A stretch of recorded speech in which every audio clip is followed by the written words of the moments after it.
I've reached my limit, please, let's get a divorce. It was the breaking point after enduring so much. Lying on the hospital bed, I clearly stated my intention to my husband and mother-in-law despite looking down. A moment of silence followed.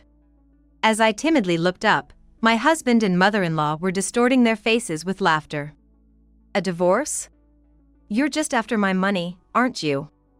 Just so you know, you won't get a dime of my wealth even if we divorce. My husband said mockingly. He doesn't understand anything.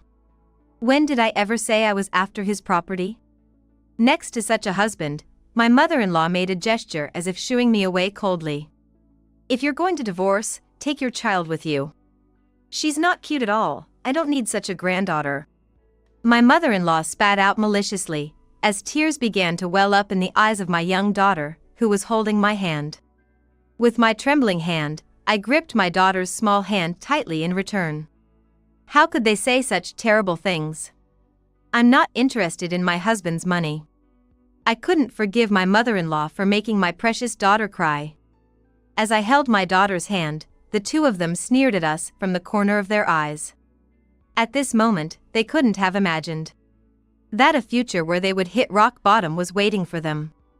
I am Chloe, a 34-year-old homemaker struggling with child-rearing. The encounter with my husband Alex happened in college. From the first time we talked, our conversation flowed, and after several passionate advances from him, we started dating and eventually walked down the aisle. After graduating from college, as my husband decided to return to his hometown for work, I followed him upon marriage. I didn't know anyone in my husband's hometown, but living close to the in-laws seemed convenient for various reasons according to my husband's wishes, and coincidentally, there was an available apartment near the in-laws' house, so we decided to live there.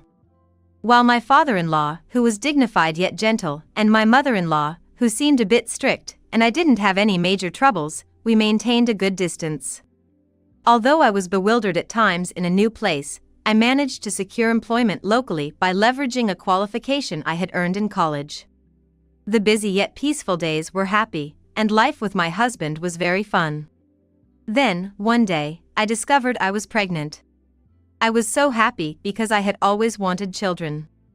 Thinking about the future, I planned to return to work after taking maternity leave, but my husband said, I want to take care of the baby, I want the mother to be by the child's side, and I found myself agreeing with him, so I decided to quit my job.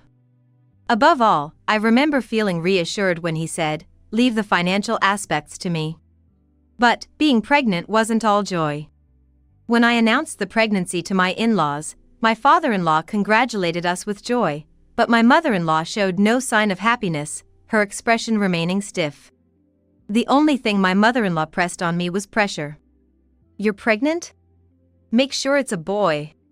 My mother-in-law's words weighed heavily on me. It didn't matter to me whether it was a boy or a girl, but my mother-in-law, wanting an heir, strongly desired a boy. I smiled and brushed it off at the moment to avoid any unnecessary trouble, but inside, I thought that I wasn't having a child for my in-laws. Now that I'm going to be a mother, I thought I should be able to keep a calm face even under pressure. But that was only at the beginning. The harshness continued for a long time, and it became impossible to just smile and brush it off. Meals that used to taste good before pregnancy now made me nauseous just by looking at them. My cravings changed frequently, I couldn't eat properly, and I gradually started staying at home more. Doing anything was hard. Even in such a difficult situation, when I was lying down feeling sick, my husband unreasonably demanded that I move. What about my dinner tonight? Sorry, the morning sickness has been really bad. I haven't made it yet. I thought I messaged you that it was okay to eat out. Huh? Morning sickness isn't an illness, right? Then don't slack off on the housework. How many times have you skipped cooking? He sighed heavily in exasperation and glared at me. If I could, I would also like to do the housework. But with constant nausea, it was difficult to do any housework. My husband would not forgive me. All I could do was apologize while suppressing my nausea. It's not an illness, but I feel nauseous all the time. I'm sorry, I'll rest a bit more and then start cooking. Resting again? Can't you even manage your health? Seriously, give me a break. I'm supporting you with my money, after all. Staggering to my feet, I prepared my husband's meal while enduring his sarcasm. Since the morning sickness started, my husband's morally questionable comments have become more noticeable. He used to say he would take care of the financial side, but where did that reliability go? The pressure from my mother-in-law, who occasionally came to check on me, made my morning sickness feel even worse. The only one who scolded them was my father-in-law, who showed understanding for my situation. Both of you, calm down. Chloe is nurturing a child in her belly. Let's try not to burden her as much as possible. When my dignified father-in-law spoke, both my mother-in-law and husband fell silent. I was very grateful for my father-in-law's presence. With his help, I managed to get through the tough period of morning sickness and reached the day of delivery. The baby born was a girl. Her name is Sarah. She was so small and cute, truly the apple of my eye. My husband was also happy about our daughter. As for my in-laws, while my father-in-law doted on her, my mother-in-law didn't pay her any attention at all. What are you planning on having a girl? Such a failure of a wife. My mother-in-law, who had wanted a boy, was indifferent towards my daughter and stabbed me with even sharper words than when I was pregnant. Even when my daughter tried to approach my mother-in-law to play, she would immediately go somewhere else as if saying, "Don't come any closer." My husband didn't even try to admonish his mother. Moreover, although he was initially happy right after my daughter was born, as soon as he realized how hard parenting was, he declared, "Housework and childcare are a woman's job," and left everything to me without offering any help. Even though she was his precious child, he wouldn't even make time to play with our daughter. My young daughter could feel she was being treated coldly, saying, "I don't really like Daddy and Grandma," and didn't warm up to my husband or mother-in-law. It was a natural outcome, yet my husband and mother-in-law seemed dissatisfied that she wasn't affectionate towards them. Parenting isn't easy. The only one who offered a helping hand and cared about my daughter was my father-in-law, the sole person. Whether it was helping with the chores and saying I should rest, or soothing my daughter, I can't express how much his presence helped. However, the one person who was a source of strength, my father-in-law, fell and injured his leg while out and had to be hospitalized. That's when my mother-in-law's rampage began. With my father-in-law not around to see, she began summoning me and my daughter to the in-laws' house frequently, overwhelmed as I was with unfamiliar childcare and mounting chores. "Chloe? Since you're not working, could you do the cleaning? And, I'd also appreciate it if you could do the shopping," she would say, making me take care of the chores at the in-laws and even driving her to her classes. My mother-in-law wasn't working either, so she should have had the time. If I protested, despite my daughter being right there, the sarcasm would come back tenfold. Hating that, I gradually stopped resisting. My husband did absolutely nothing in terms of childcare or housework, and just lounged around when he came to his parents' house. It seemed my mother-in-law thought it was okay as long as I was moving, never once reprimanding my lazy husband. It happened on the way back from a shopping trip I was on with my daughter. Around the corner near my in-laws' house, I could hear my mother-in-law talking with someone from the neighborhood. I naturally stopped and accidentally overheard their conversation. "My daughter-in-law is useless. So slow at everything. She's no match for my son, it's so annoying." My mother-in-law was gleefully gossiping about me. And several people were laughing in agreement as if to ridicule me. If she thought I was so bad, she could do the chores herself. I wonder if she's always thought this since before we got married. Unconsciously, I gripped my daughter's hand tighter. The conversation escalated, and they even began complaining about my daughter. "And you know, the granddaughter is really not cute at all. She doesn't warm up to anyone. That's definitely the mother's fault." I quickly covered my daughter's ears, but she seemed to catch a bit of it, her expression clouding. The reason she wasn't affectionate wasn't me, it was my mother-in-law. Due to my mother-in-law spreading complaints, we gradually began to be whispered about by the neighbors and looked at suspiciously. I wanted to rely on someone, but my own parents lived so far away I'd need to take a bullet train, and I had no close friends to turn to. If things continued this way, I might go insane. Though I hadn't thought it through completely, the word divorce inevitably crossed my mind.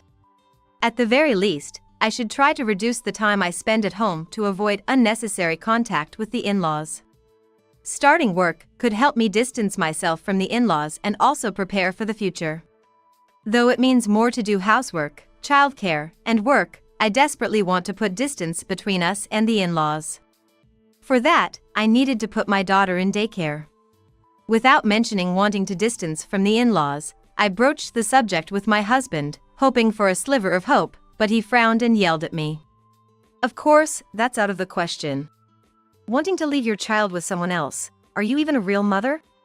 You think it's okay to just make things easier for yourself?" How could he say that to me? He spends his days off lazing around and doesn't help with our daughter at all. I tried to argue that I wasn't looking to make things easier for myself, but to my astonishment, he immediately started calling my mother-in-law. As if me going to work was the problem, my husband tattled, and upon hearing this, my mother-in-law came flying from the in-laws' house. "Daycare? What are you thinking? It's only natural for a mother to stay home and take care of the house. You really are a failure as a wife. Realize that you married into this family." My mother-in-law pointed her finger at me, fury apparent. Essentially, they want me to be a convenient housekeeper. If I went to work, they'd lose their easily exploitable pawn.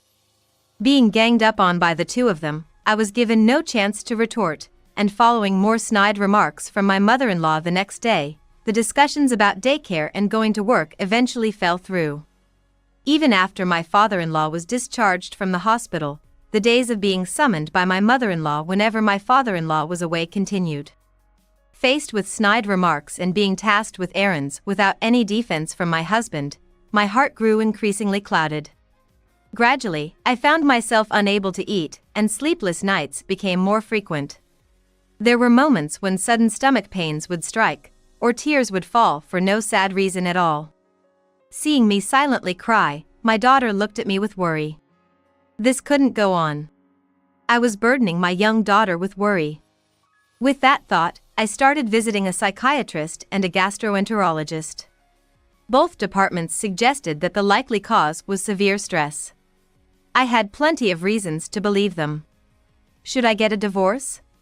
Though the thought of divorce crossed my mind repeatedly, divorcing would mean taking away the figure of a father from my daughter. And I hadn't even secured a job yet. Wondering if it was really okay to proceed with the divorce, I found it hard to take the first step. However, as a means of self-defense, I started carrying a voice recorder, just in case. It might come in handy. While I hoped never to need it, having something to hold on to helped me maintain my sanity. One day it happened. While my husband and father-in-law were at work as usual, I received the usual call from my mother-in-law. She ordered me to clean the second floor. Knowing refusal would lead to verbal abuse, I headed upstairs to clean as instructed. That's when it happened. As I was stepping on the staircase, my vision suddenly swayed. It was an unexpected bout of dizziness. As I clutched my head, my body began to tilt backward. I tumbled down the stairs in a cascade.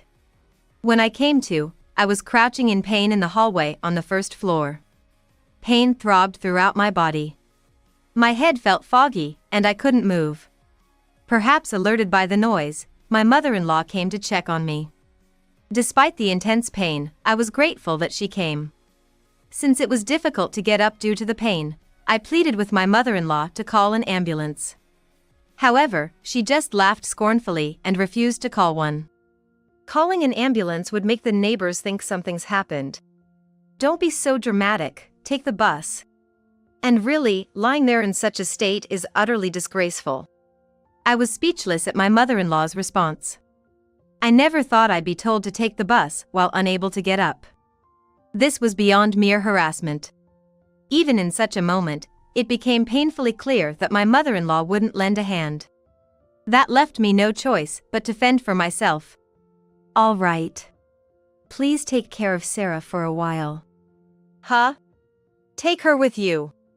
Are you even listening?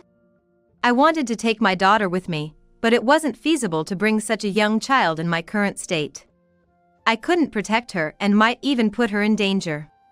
Reluctantly leaving Sarah behind, I managed to stand up against the wall, enduring the pain beside my ranting mother-in-law. Even grabbing my bag was a struggle. There was no way I could walk to the bus stop in this condition. Opting for a taxi instead of the bus, I somehow made it to the hospital despite the excruciating pain. The diagnosis was a fracture. Failing to break my fall resulted in a severe enough injury to require hospitalization. Though it would be for a short period, the thought of informing my husband and mother-in-law was daunting. Still, I couldn't just not tell them, so I reluctantly made the call, and they came to my hospital room, irate, with Sarah in tow. My frightened daughter immediately ran to my bed, gripping my hand tightly. Tears were welling up in her eyes. Immediately after, my husband and mother-in-law began to yell loudly. "What the hell are you doing, using my money for a taxi on your own? I can't believe you'd leave Anna with me and go to the hospital. Because of this child, I couldn't go to my knitting class. What are you going to do about it?" Their relentless verbal abuse made my stomach turn. There was no concern for me at all.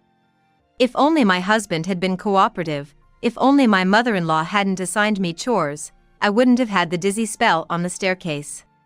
The selfishness of their words only made my stomach churn more. To be treated like a housekeeper and to have my precious daughter looked down upon. The thought of enduring this for decades more was enough to drive me to despair. I couldn't take it anymore. "I've reached my limit. Please, let's get a divorce." Even though I was looking down, my voice was small yet clear when I expressed my desire for a divorce to my husband and mother-in-law.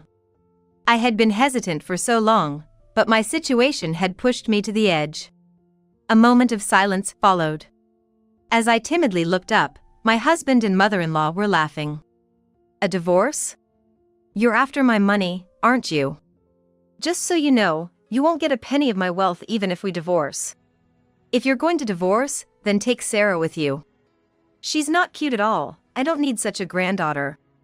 Thinking I couldn't possibly divorce without a job, they carelessly spewed their words and smirked as they left the hospital room. In the quiet hospital, I struggled to hold back tears. I was stroking my daughter's head. I had finally broached the topic of divorce. Though I had been concerned about separating Sarah from her father, the toxic environment was something I could no longer allow for my daughter. Unable to leave my daughter with my husband and mother-in-law who had just left, I called my parents with a sliver of hope. It had been a while since I heard my parents' voices. I briefly told them about possibly getting a divorce, my fracture, and the need for them to take care of Sarah until I was discharged. They traveled for hours to reach me.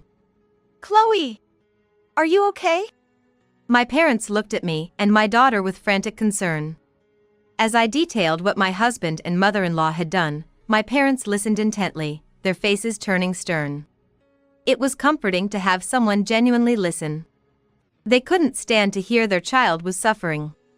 Even just having someone to listen would have been enough, but after saying, "Just wait here for us," they went to confront my in-laws despite my attempts to stop them.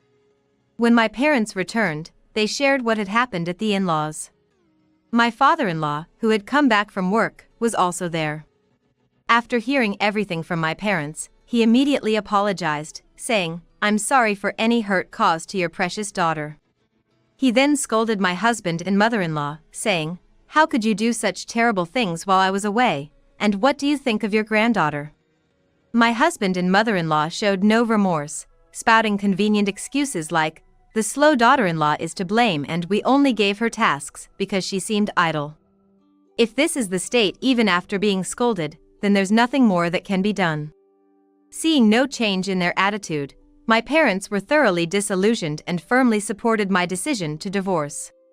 After a brief hospital stay, I was discharged and went straight to the in-laws' house, divorce papers in hand. "I'm going to divorce. There's no need to humble myself before my husband and mother-in-law anymore." As I expressed my intention to divorce at the in-laws, my husband suddenly lost his temper and yelled at me. "Are you serious? You can't possibly get a divorce without a job. Besides, you got scolded by Dad because of you." Still holding a grudge about being scolded by his father, he ranted and blamed me. "It's your fault for getting scolded, isn't it? Anyway, I'm going to divorce you." I would have been disheartened before, but I remained firm. My husband, blaming me for his faults, seemed childish. After emphasizing my decision to divorce, my mother-in-law grabbed my arm and shook it violently. "Chloe, you must have seduced my husband with your wiles, you thief. That's ridiculous. Let go of me." When did I ever seduce anyone? I shook off my mother-in-law's grip.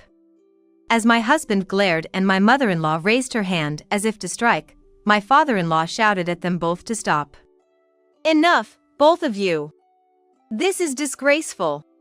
With a stern rebuke from my father-in-law, both my husband and mother-in-law shrank back. His voice, full of anger, was slightly frightening even to me. The room fell silent. My husband, sweating profusely, fell silent, while my mother-in-law began to tremble. Baring her teeth and clenching her jaw, tears gathered at the corners of her eyes. Her gaze was fixed on my father-in-law. "What's this? Always taking Chloe's side. Aren't you my husband? Why won't you support me? You must have a relationship with that thief," she shrieked, now turning her accusations towards my father-in-law. It was all baseless accusations. But my mother-in-law didn't stop. As she rambled on with her absurd accusations, my father-in-law yelled back even louder. "Enough already. You're being stopped because what you're saying is nonsensical. And there you go again, taking Chloe's side. Disgusting. Traitor." Without listening, my mother-in-law, now completely hysterical, began to throw anything she could grab, like cushions and potholders. She did that indiscriminately, even dangerously. When it became clear this was getting out of hand, I tried to intervene, but then a plate my mother-in-law threw shattered with a loud crash. Sharp shards flew past, grazing my father-in-law's cheek and drawing blood. "Are you okay?" I hurriedly pulled out a handkerchief from my bag and pressed it against his cheek to stop the bleeding. Seeing her husband injured finally made my mother-in-law stop. After a moment of stunned silence, she snapped back to reality, glaring at me as if catching me in a fault. "It's not my fault. Look at her, putting on a show with her handkerchief. The thief reveals her true colors. Does she not comprehend what she's done?" Her incomprehensible frenzy continued. Seemingly influenced by my mother-in-law, my husband then began frantically messing up his hair, raising a mad cry. "It's all your fault, our family is a mess. I'll discard you myself." In his excited state, he violently signed the divorce papers left on the table. Seeing this, I quickly gathered the papers and said to my father-in-law, "Thank you for everything up until now. Please be assured that Alex and his mother will face the consequences of their actions." With a final disdainful remark to my mother-in-law and husband, I swiftly packed the few belongings I had and left the chaotic in-laws' house. The divorce papers, now signed, were successfully filed and the divorce was finalized. Finally, I could escape my husband and mother-in-law. A sigh of relief escaped me. Yet, just divorcing wasn't enough to settle my feelings. I returned to my parents' house and began preparations to file for compensation with a lawyer. I had endured all the terrible treatment. I wouldn't spare those two any longer. Presenting the voice recorder I'd been carrying as a talisman, along with records of my visits to the psychiatrist, it seemed they could be used to prove the mental stress I suffered, allowing for a lump sum claim for compensation against my husband and mother-in-law. How much I've suffered up to now. As if vindicating years of grievances, I nodded vigorously and proceeded with the claim. Then came a period of tranquility, and 13 days after returning to my parents' house, my smartphone kept ringing. The caller ID showed it was my husband. The divorce was already finalized, and I was supposed to communicate through my lawyer now, so there was no need for me to answer. Initially, I ignored the calls, but they kept coming, non-stop. Reluctantly, I decided to answer. Hello. Chloe! Is that you? Alex is in big trouble. It's all because of you, so come quickly. The voice on the phone was my mother-in-law's. In a state of panic, it was hard to understand what was being said. From the other end of the phone, I could hear my husband's screams and a man's shouts of anger.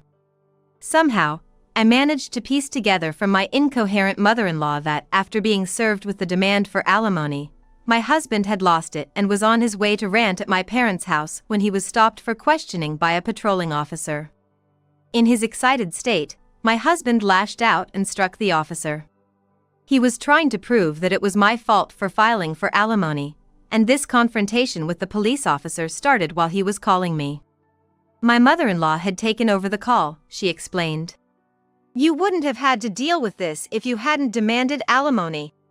Can't you, his wife, explain that it's not Alex's fault? After all, it's all because of you, isn't it? Hurry up, or Alex will get arrested. My mother-in-law demanded frantically. Unlike when I was at the in-laws, my mind was clear. I had no intention of making excuses for my husband now. It was his own doing.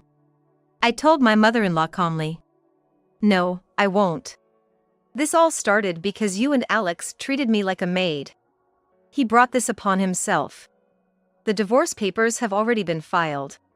You are strangers to me now, so this has nothing to do with me. So what? Wait. Make sure to pay the alimony in full. Goodbye. Ignoring my mother-in-law's pleading voice, I hung up the phone and immediately blocked her number. It felt as if a fog had lifted from my heart. This was how I severed ties with them and reclaimed my peaceful days. Months later, I heard from my father-in-law about how Alex and my mother-in-law were doing.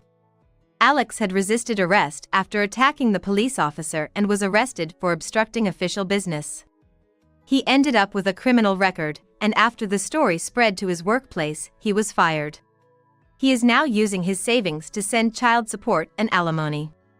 My mother-in-law is now looked down upon by the entire neighborhood for treating me like a servant, in addition to her son's police incident, and being divorced and abandoned by my father-in-law.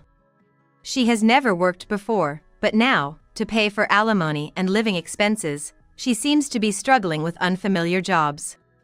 I felt no pity for my husband and mother-in-law. They truly got what they deserved. Disgusted by the whole ordeal, my father-in-law decided to divorce and left to start a new life, happily sharing his plans with me. Leaving the house to my husband and mother-in-law, my father-in-law proved to be a compassionate person until the end. As for me, I've found employment using my qualifications and am working.